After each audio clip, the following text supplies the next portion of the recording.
Hello दोस्तों। Online free learning में आपका स्वागत है। मैं आपका दोस्त दीपक।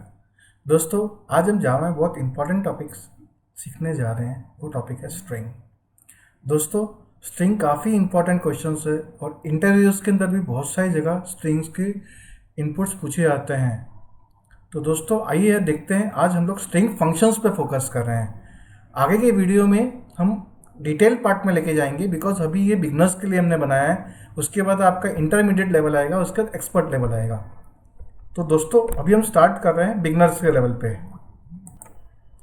हाँ दोस्तों, बेसिकली हम लोग 15 से 16 फंक्शंस का प्रैक्टिकल अप्रोच फॉलो करेंगे। जैसे कि स्ट्रिंग के साथ आप यूज़ कर सकते हैं lower case, trim functions, to upper case function, concat functions, ends with function, equal ignore case. जैसे बहुत सारे फंक्शंस हैं जो हम प्रैक्टिकली अप्रोच का फॉलो करेंगे। दोस्तों, इसमें आपको ये चीज़ समझना है कि आपको हम जब भी फंक्शंस यूज़ करते हैं, चाहे वो स्ट्रिंग के हो, मैथ्स के हो या जावा के कोई भी फंक्शंस हो, आपको यूज़ करना है कैमल केस कंसेप्ट। देखिए, टू लोअर केस में टी स्मॉल है, एल कैपिटल है और सी कैपिटल है। तो पहला लेटर हमेशा स्मॉल होता है।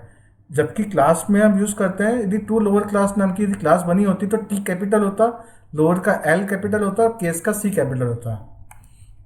आइए दोस्तों, अब हम स्ट्रिंग फंक्शंस को क्लास के अंदर इम्प्लीमेंट प्रैक्टिकल अप्रोच को फॉलो करेंगे। दोस्तों, वैसे ही जो स्ट्रिंग नाम की जो क्लास है बनी हुई है जावा में, हमारे पास जावा के अंदर स्ट्रिंग जैसा कोई ऑप्शन अवेलेबल नहीं है। By default Java character support करता है। कैसे, मैं आपको बताता हूँ। जनरली कैरेक्टर्स इस तरह से इंडिकेट करता है। कैरेक्टर, मान लो मैंने फर्स्ट लेटर दिया नेम, तो वो इंडिकेट करेगा एक लेटर को। मान लीजिए आपने ए डाला। वाइल स्ट्रिंग आप लोग लेते हैं नेम में, जैसे मेरा नाम दीपक है तो मैंने स्पेसिफाई कर दिया दीपक, तो ये एक सिंगल लेटर इंडिकेट कर रहा है। यदि आपको मल्टीपल्स नेम फॉलो करना है तो आपको उसके लिए एरे लेना होगा। बट अभी हम एरे का नहीं फोकस कर रहे हैं, अभी हम फोकस कर रहे हैं स्ट्रिंग को। दोस्तों, तो बाय डिफ़ॉल्ट जावा की लिमिटेशन है कि उसके पास स्ट्रिंग जैसा कोई डेटा टाइप मौजूद नहीं है। लेकिन ये जो स्ट्रिंग है ये आपकी रैपर क्लासेस है। आगे के वीडियोस में हम लोग अंडरस्टैंडिंग करेंगे कि प्रिमिटिव डेटा टाइप्स और रैपर क्लास में क्या डिफरेंस है। दोस्तों, तो अभी हम फर्स्ट स्ट्रिंग के वीडियोस में स्पेसिफाई कर रहे हैं कि रैपर क्लास में स्ट्रिंग किस तरह से काम करता है। स्ट्रिंग के अंदर स्ट्रिंग को हम लोग इम्यूटेबल क्लास भी बोलते हैं, और ऐसे बहुत सारे इनपुट है जो हम स्ट्रिंग के एलिमेंट पढ़ेंगे। लेकिन उससे पहले, करने से पहले कुछ हम बेसिक फंक्शंस को अंडरस्टैंड करेंगे, जिससे स्ट्रिंग को आप और अच्छे से पहचान सके। हाँ दोस्तों, आप देख सकते हैं मैंने स्ट्रिंग के लिए 4 तरीके से मेमोरी एलोकेट की है। स्ट्रिंग नेम 1 इक्वल टू दीपक, जो बेसिकली हम लोग वेरिएबल्स को करते हैं, प्रिमिटिव डेटा टाइप्स को इस तरह से बिहेव करते हैं। वाइल एक्चुअल ऑब्जेक्ट आपका इस तरह से बनता है, string name two equal to new string. लेकिन दोस्तों, क्या आप जानते हैं इन दोनों में भी डिफरेंस है? और इसके लिए हम लोग नेक्स्ट वीडियो या आने वाला वीडियोस आपको देखना होगा, उसको वहाँ समझेंगे कि इन दोनों में क्या डिफरेंस है। यदि आपने स्टैक और हीप का कंसेप्ट पढ़ा है तो आपको थोड़ा सा क्लियर हो जाएगा, और नहीं पढ़ा है तो हम आगे वाले वीडियो में ज़रूर देखेंगे। दोस्तों, स्ट्रिंग बफर और स्ट्रिंग बिल्डर, ये भी दो उसकी एडिशनल क्लासेस है जो जावा में मिलता है। यदि आप लोग ने थ्रेडिंग पे काम किया होगा तो आप लोग जान सकते हैं कि थ्रेडिंग के बहुत सारे यूज़ होते हैं, तो उसमें से आप इन क्लास का भी यूज़ कर सकते हैं, जो हम आगे वाले वीडियोज़ में समझेंगे string buffer and string builder में। जनरली हम लोग स्ट्रिंग बफर को यूज़ करते हैं सिंक्रोनाइज के लिए, जो थ्रेडिंग में यूज़ होती है, और ये आपकी 1.0 जावा से इंट्रोड्यूस किया गया था। वाइल स्ट्रिंग बिल्डर आपकी 1.5 वर्जन से इंट्रोड्यूस हुआ था, दैट इज़ व्हाट जावा 5 से। उसके बाद से ये आपका ज़्यादा एफिशिएंट है स्ट्रिंग बिल्डर, लेकिन थ्रेडिंग के कंसेप्ट में आप स्ट्रिंग बफर को प्रेफर कीजिएगा। लेटर ऑन उसको हम डिस्कस करेंगे आगे। ठीक है दोस्तों, तो अब हम स्ट्रिंग के फंक्शन पर फोकस करते हैं। दोस्तों, मैंने यहाँ 2 फंक्शंस बनाए हैं, जिसमें नेम 1 ने दीपक की DWPA के स्मॉल रखा है, और इसमें D कैपिटल रखा है और A के कैपिटल रखा है, बाकी स्मॉल लेटर्स है। दोस्तों, जब आप लोअर केस यूज़ करते हैं तो देखिए आपको आउटपुट कैसे मिलता है। देखिए दोस्तों, फर्स्ट वाला आपका लोअर केस में हमने लिखा था लोअर केस, तो लोअर केस मिल रहा है, और अपर केस यूज़ किया तो भी मुझे अपर केस मिल रहा है। लेकिन यहाँ पे डेटा मेरा नेम 1 था, जो बाय डिफ़ॉल्ट लोअर में, तो लोअर को लोअर में कन्वर्ट करेंगे तो कुछ भी उसका आउटपुट चेंज नहीं होगा। लेकिन यदि मैं नेम 2 को करता हूँ तो देखिए मैंने नेम 2 को लोअर केस कर दिया, तो आप यहाँ देख सकते हैं DEEP की स्मॉल हो गया, जबकि मेरा नेम टू का आंसर ये था। ठीक है दोस्तों, तो नेक्स्ट एग्जांपल में देखते हैं। दोस्तों ध्यान रहे, लोअर केस आपका स्ट्रिंग रिटर्न करेगा, तो जो फंक्शन है बाय डिफॉल्ट स्ट्रिंग रिटर्न करेगा। तो ये आप जो भी फंक्शन यूज़ करते हैं उसका रिटर्न टाइप जरूर समझें।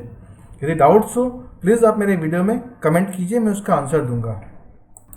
हाँ दोस्तों, हमने नेम वन में दीपक वैल्यू रखी है और स्ट्रिंग के ऑब्जेक्ट में मैंने नल बनाया है, कुछ भी नहीं है। तो हम लोग दो फंक्शन यूज़ करेंगे, लेंथ और एम्प्टी। एम्प्टी वाला जो फंक्शन है ये आपको ऑलवेज रिटर्न करेगा ट्रू या फॉल्स, या तो स्ट्रिंग में कुछ भी डेटा नहीं है, तो ये बहुत इंपॉर्टेंट है फंक्शंस। ये जनरली आप लोग स्ट्रिंग को वैलिडेट करने के लिए भी इसको यूज़ कर सकते हैं। और लेंथ से आप पता लगा लेंगे कि उसका एक्चुअल कितने कैरेक्टर्स का स्ट्रिंग है। फॉर एग्जाम्पल DEEP में 6 लेटर्स होते हैं, तो यहाँ 6 की लेंथ देगा। देखिए दोस्तों, हमने जब नेम वन की लेंथ दी तो इसका आंसर 6 आया, बिकॉज दीपक में 6 लेटर्स है, और इज एम्प्टी ट्रू आया बिकॉज उसमें कुछ डेटा है। यदि आप स्पेस डालते हैं और इसको सेव करते हैं और अगेन आप एग्जीक्यूट करेंगे तो देखिए दोस्तों क्या होगा, इसका आंसर ये आपकी स्क्रीन में आएगा, फॉल्स आया। क्यों? क्योंकि स्पेस भी एक लेटर है जिसकी इंटरनल एक आस्की वैल्यूज होती है, और आप इंटरनेशनल में भी जा सकते हैं फॉर हिंदी लैंग्वेज या इटालियन लैंग्वेज, उनके भी सबके स्टैंडर्ड्स बने हुए हैं, वो उसको फॉलो करता है। लेकिन बाय डिफ़ॉल्ट कुछ ना कुछ कीज़ की हर एक वैल्यू होती है। उम्मीद है आपको लेंथ और इजी एम्प्टी फंक्शंस अच्छे से समझ में आ गया होगा। दोस्तों नेक्स्ट हम फंक्शंस पे जा रहे हैं। दोस्तों अभी हमने दूसरे 3 फंक्शंस लिए हैं, एक है नेम वन और नेम टू, दीपक और टेस्ट। हमने क्या किया, इसको नेम वन को कॉन्केट कर दिया नेम टू के अंदर, और उसकी वैल्यू हमने कहाँ स्टोर की, नेम थ्री में। मतलब मेरा क्या स्टोर हो जाएगा, नेम वन के बाद डेटा आ जाएगा दीपक टेस्ट, और उसको हम यहाँ प्रिंट कराएंगे। तो कॉन्केट क्या करता है, 2 स्ट्रिंग को ऐड कर देता है। जनरली हम लोग अभी तक ऐसे करते आए हैं, एस आउट में आप लोग लिखते थे S out hello plus world, ये हम प्लस ऑपरेटर का यूज़ करते थे। लेकिन एक्चुअल कंसेप्ट, आपको कोई भी स्ट्रिंग ऐड करना है तो आप यहाँ क्या करेंगे, दिस इज़ व्हाट हेलो, ये कॉन्केट, ये वर्ल्ड। तो आप इस तरह से यूज़ कीजिए, that is the proper way of Java. तो आप कोई भी स्ट्रिंग को ऐड करते हैं तो आप स्ट्रिंग कॉन्केट फंक्शन भी यूज़ कर सकते हैं। लेकिन आपको अभी मालूम नहीं कि इम्यूटेबल क्या है। स्ट्रिंग क्लास आपका इम्यूटेबल है, जो मैं आगे के लेक्चर में लूँगा, तो अभी मैं उसको एक्सप्लोर नहीं कर रहा हूँ। अभी हम नेक्स्ट फंक्शन को एक्सप्लोर करेंगे, index of. Basically index of functions क्या करता है, आपको कोई भी एलिमेंट होता है उसको सर्च करता है। ये हमेशा कैरेक्टर को सर्च करेगा, एक लेटर। कैरेक्टर मीन्स आपका एक लेटर। फॉर एग्जांपल मैं टी चला रहा हूँ, मुझे टी ढूंढना है टेस्ट में, तो टी का टेस्ट में टी फर्स्ट लेटर है। लेकिन अरे इंटरनल जो हैंडल करता है वो आपका स्टोर करता है किस वे में, इंडेक्स 0 से लेगा। तो टी आपका 0 इंडेक्स में होगा, E1 इंडेक्स में होगा, S2 इंडेक्स में होगा, और जो लास्ट टी है वो आपका 3 इंडेक्स में होगा। तो हमने क्या किया, यहाँ पे 2 फंक्शन यूज़ किए हैं, इंडेक्स ऑफ और लास्ट इंडेक्स ऑफ। मतलब पहले केस में आपका इसका आंसर 0 दिखाएगा because 0 is the first element, और लास्ट इंडेक्स में क्या आएगा, 3 आएगा। क्यों? क्योंकि चौथे लेटर्स पे है। तो आप n-1 वाला रूल फॉलो करना। तो दोस्तों हम कंपाइल करके देखते हैं क्या आउटपुट मिलता है। पहले का मुझे मिलेगा दीपक टेस्ट, सेकेंड का 0, and last one is what 3। देखिए दोस्तों, दीपक 0 3। यदि मान लीजिए मैं और भी लेटर्स को अलग कर देता हूँ, टेस्टिंग, हेलो, टी, कुछ भी लेटर्स डाल दिया, तो मुझे लास्ट टी चेक करना है। तो दोस्तों देखो क्या हो रहा है इसका आंसर, ये आपको काउंट करना पड़ेगा, 1 2 3 4 5 6 7 8 9 10 11 12 13 13 - 1 = 12। देखिए लास्ट इंडेक्स में है। आप चाहे तो स्पेसिफाइड इंडेक्स पे भी कर सकते हैं, पर हम वो इंटरमीडिएट वाले वीडियोस पे देखेंगे बिकॉज हमें दूसरे बहुत सारे फंक्शंस पे फोकस करना है। तो दोस्तों हम नेक्स्ट फंक्शन पे फोकस करेंगे। दोस्तों इंडेक्स ऑफ है वो लेटर्स पे करता है, लेकिन हम एक फंक्शन यूज़ करेंगे स्टार्ट्स विद और एंड्स विद, उसको समझते हैं। हाँ दोस्तों, तो आपको एक क्वेश्चन होगा कि फिर इंडेक्स ऑफ और स्टार्ट विद का यूज़ क्या है। तो दोस्तों हम इसको समझते हैं। Index of basically single letters पे यूज़ करता है, वाइल स्टार्ट्स विद आपको जब मल्टीपल कैरेक्टर्स चेक करने होता है। फॉर एग्जांपल ये आपने स्ट्रिंग बना कर रखी है, मुझे इसमें पर्टिकुलर चेक करना है कि EST अवेलेबल है या आईएनजी अवेलेबल है या नहीं है, तो वो चेक करता है कि आईएनजी इसमें से अवेलेबल है, तो क्या करेगा, हम इसको आईएनजी से सर्च करते हैं। तो मैंने क्या किया, आईएनजी स्टार्ट से हो रहा है क्या लेटर्स आपका, क्योंकि स्टार्टिंग मेरा लेटर TEST है, वाइल आईएनजी स्टार्टिंग पॉइंट नहीं है। कुछ जगह हमें कुछ कंटेंट्स चेक करने होते हैं तो हम लोग क्या करते हैं, स्टार्ट फिर चेक करते हैं। कुछ भी डेटा सर्च करना होता है स्टार्टिंग पॉइंट से। आप दो तरह से सर्च कर सकते हैं जनरली, एक स्टार्टिंग पॉइंट और एक एंड पॉइंट। आपको अंदर का कंटेंट भी आप सर्च कर सकते हैं, लेकिन उसके लिए आप अलग अलग फंक्शंस का यूज़ करेंगे। लेकिन स्टार्ट विथ और एंड विथ फंक्शंस किसके लिए बने हैं कि स्टार्टिंग के लेटर्स आपको चेक करने हैं। यदि स्टार्टिंग की आईएनजी अवेलेबल है तो आपको यहाँ रिटर्न ट्रू या फॉल्स देगा। देखिए दोस्तों, अभी इसमें हम आईएनजी चला के देखते हैं, वो फॉल्स देगा। क्यों यहाँ पे फॉल्स देगा, बिकॉज स्टार्ट में TEST मिल रहा है लेकिन आईएनजी नहीं मिल रहा है। यदि मैं यहाँ पे TE देता हूँ तो इसे ट्रू मिलेगा। देखिए वापस हम कंपाइल करके देखते हैं, इंडेक्स ऑफ खाली सर्च कर रहा था, ट्रू फॉल्स में आंसर दे रहा है, ये भी आपको ट्रू फॉल्स में दे रहा है। अब मैं यहाँ टेस्टिंग पूरा का पूरा लिख देता हूँ तो भी ये कंसीडर करेगा। क्यों, क्योंकि टेस्टिंग स्टार्टिंग से इसे मिल रहा है, तो ये आपको आंसर ट्रू देगा। मतलब पर्टिकुलर स्ट्रिंग पे आपको फोकस करना होता है कि वैसा का वैसा है तो आपको ट्रू आंसर देगा। वैसे ही जैसे स्टार्ट्स कर रहे हैं वैसे ही मेरे लिए एंड्स लिखते हैं फंक्शंस जो एंड से स्टार्ट करेगा। जैसे मैंने यहाँ लिख दिया हेलॉट, देखिए यहाँ पे मुझे हेलॉट मिल रहा है, तो इसका आपको आंसर ट्रू मिलेगा, बिकॉज ये आंसर आपको ट्रू या फॉल्स में ही देगा। दोस्तों देखिए हम कंपाइल कर रहे हैं, देखिए दोनों का आंसर ट्रू आया है। यदि इसमें कुछ भी चेंज करता हूँ, स्पेस डाल दिया या कुछ भी लेटर्स डाल दिया, दोनों का आंसर फॉल्स आएगा। तो दोस्तों उम्मीद है आपको index of starts with ends with functions clear हो गए होंगे। देखिए फॉल्स आया, मतलब आपको पूरा का पूरा मैच करना है तो आप ये तरीका यूज़ कर सकते हैं। इसके अलावा भी कुछ फंक्शंस हैं, लेकिन हर फंक्शंस का एक पर्टिकुलर उसका यूज़ है। वो जैसे जैसे प्रोग्रामिंग करेंगे वैसे वैसे वो कंसेप्ट क्लियर होंगे आपको। दोस्तों मैंने अभी इक्वल्स फंक्शंस लिया है स्ट्रिंग के अंदर में, जिसमें हम कंपेयर करेंगे कि दीपक और दीपक नेम 1 और नेम 2 में सेम है या नहीं है। यहाँ पे मेमोरी की बात नहीं कर रहे हैं, मेमोरी की पार्ट हम अलग नेक्स्ट वीडियो में समझेंगे।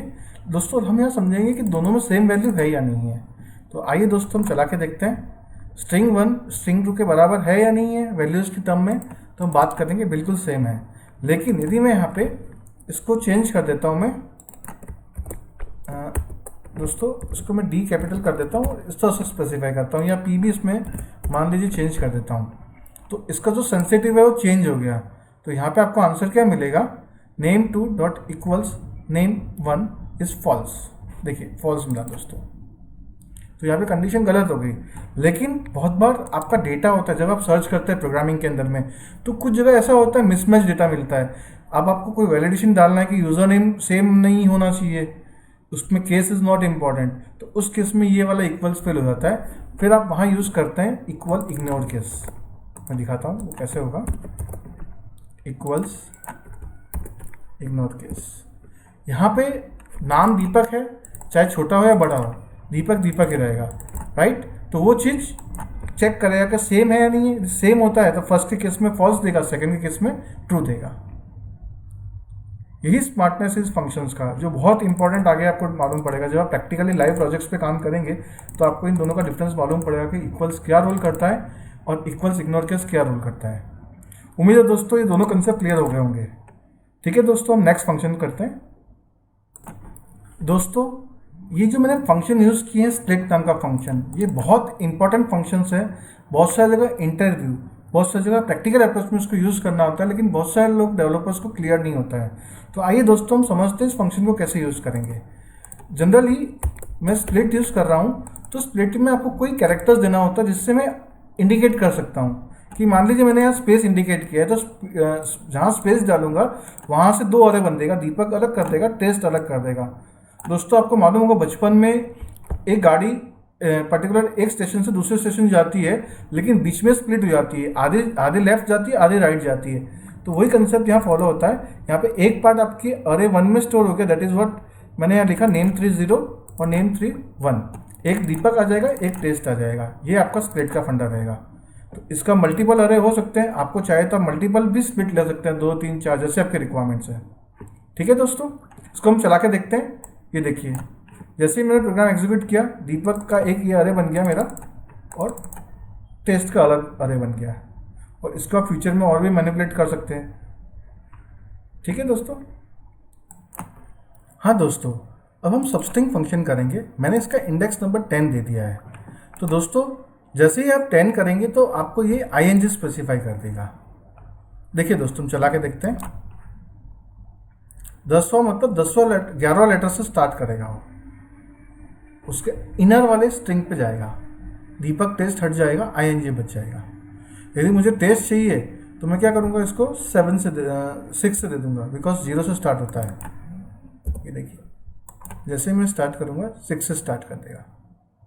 That is what TEST। आपका इंडेक्स यहाँ पे 0 1 का थोड़ा सा पार्ट रहेगा, तो 6 लेटर से आ जाएगा टेस्टिंग करके। लेकिन दोस्तों, मुझे टेस्टिंग में खाली टेस्ट निकालना है और ing अलग कर देना है। तो क्या करेंगे इसके लिए दोस्तों? देखिए दोस्तों, मैंने इसके लिए क्या किया है, 6 दिया, कॉमा 10, मतलब 6 से 10 लेटर के बीच में मुझे डेटा चाहिए। तो 6 से 10 मेरा क्या आएगा, टेस्ट आएगा। Starting from 6, stop at 10th। Total and कहाँ पे हो रहा है मेरा, यहाँ पे हो रहा है, तो इसको मैं 10th बोलूँगा। अब मुझे दीपक डालना है, दीपक निकालना है, तो starting from 0, Deepak is 6 letter, K is 6 letter, तो ये 7 लेटर्स है। लेकिन यहाँ पे 5 नहीं आएगा, यहाँ पे 6 ही आएगा। देखिए, हम चला के देखते हैं तो आपको और भी क्लियर होगा। स्टार्टिंग से देखिए 6 आ रहा है, मतलब आपका क्या होगा, 6 लेटर टेस्ट से स्टार्ट करेगा, टेस्टिंग का पूरा डेटा आ जाएगा। ये टेस्टिंग आ गया, 6 इंडेक्स से स्टार्ट होगा।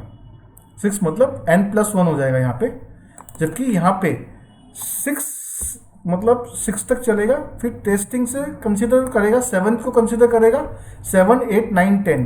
तो ये 10 क्या करेगा, 4 लेटर लेके जाएगा। बहुत सारे लैंग्वेज में 4 दिया होता है, लेकिन जावा में आपको कहाँ तक जाना है उसकी आपको रेंज स्पेसिफाई करना है। तो आप यहाँ स्पेसिफाई करेंगे, आप यहाँ स्पेसिफाई कर रहे हैं 6 से 10 के बीच में, मतलब आपको मिलेगा टेस्ट। ठीक है दोस्तों। नेक्स्ट है 0 to 6। 0 to 6 में मतलब हुआ है आपका दीपक निकल गया, इसमें से फर्स्ट लेटर 0 होता है। अब आपको टेस्टिंग निकालना है, पूरा निकालना है, तो आप क्या करेंगे, यहाँ पे लिख देंगे 6 और यहाँ तक कब तक आपको जाना है 10 11 12 13, तो आपको पूरा टेस्टिंग निकल जाएगा, रेस्ट ऑफ पार्ट। यदि यहाँ पे भी कुछ डेटा होता है तो उस केस की बात कर रहा हूँ मैं। अब आप चला के देख सकते हैं। टेस्टिंग टेस्ट दीपक, थोड़ा सा वैल्यू चेंज होगी बिकॉज हमने बहुत सारी चीज़ें चेंज कर दी है। तो आपका आउटपुट देखिए, टेस्टिंग मिल गया लास्ट। तो दोस्तों, उम्मीद है आपको ये वीडियो क्लियर हो गया होगा और आपको स्ट्रिंग फंक्शंस काफ़ी हेल्पफुल होगा। ये चीज़ डेवलपर को भी ये फंक्शंस इंपॉर्टेंट और हेल्पफुल रहेंगे और स्टूडेंट्स को भी ईजी रहेगा। तो दोस्तों, उम्मीद आपको मेरा वीडियो अच्छा लगा होगा। प्लीज़ आप मेरा वीडियोज़ को ज़्यादा से ज़्यादा शेयर कीजिए। थैंक यू दोस्तों।